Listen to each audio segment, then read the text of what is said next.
তুমি আমাকে যতই ভালো মন্দ খেতে দাও না কেন, তাতে যাওয়ারই কোনো শান্তি নেই। এই জগতের বুকে আমার স্বামী ছাড়া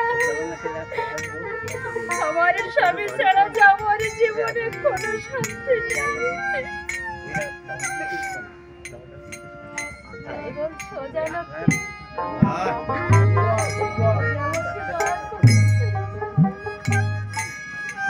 আমি আমার স্বামীর কাছে চলে যাই।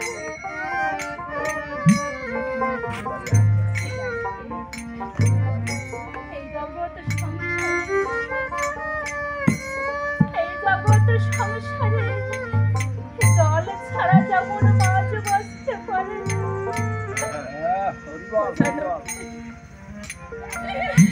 তেমনি মায়াময় সংসারে এসে কোন স্বামী ছাড়া যে কোন স্ত্রী বাঁচতে পারে না। তাই বলছি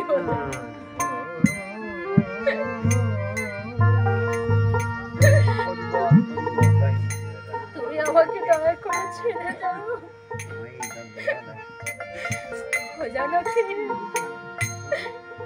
আমি যে আমার স্বামীকে ছাড়া একটি মুহূর্ত থাকতে পারি না।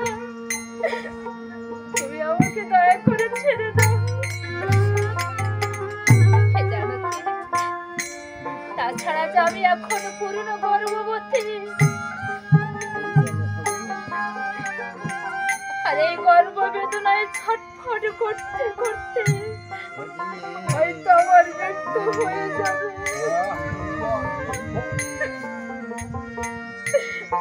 জানো কি, তখন আমার বাচ্চাগুলো এই পৃথিবীর আলো দেখবো না, তাদের যে জীবন প্রদীপ চিরতরে নিভে যাবে।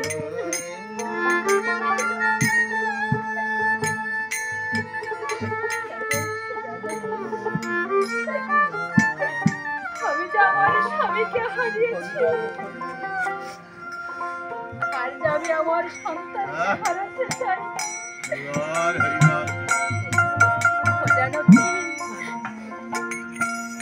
তুমি আমাকে ছেড়ে দাও। আমি ওই বনে গিয়ে সেখানে বাসা বেঁধে আমি যে আমার বাচ্চাগুলো প্রসব করবো। জানো কি, তখন সীতা দেবী বলছো, পাখি আমি তোমার জন্য কি করবো তুমি জানো? আমি তোমার জন্য না সোনার খাঁচা তৈরি করে দেব। সোনার খাঁচার ভেতরে সোনার একটি পাত্র দেব, তুমি তাতে বাচ্চা প্রসব করবে। শুধু শুধু বনে গিয়ে তুমি বাচ্চাদেরকে কেন কষ্ট দেবে?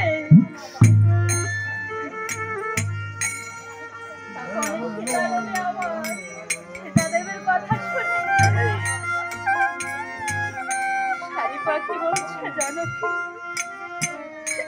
তুমি হয়তো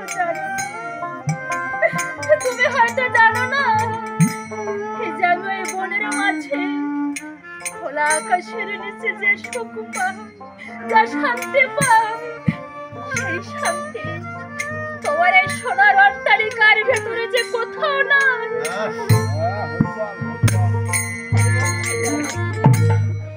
তুমি আর আমাকে ধরে রেখো না।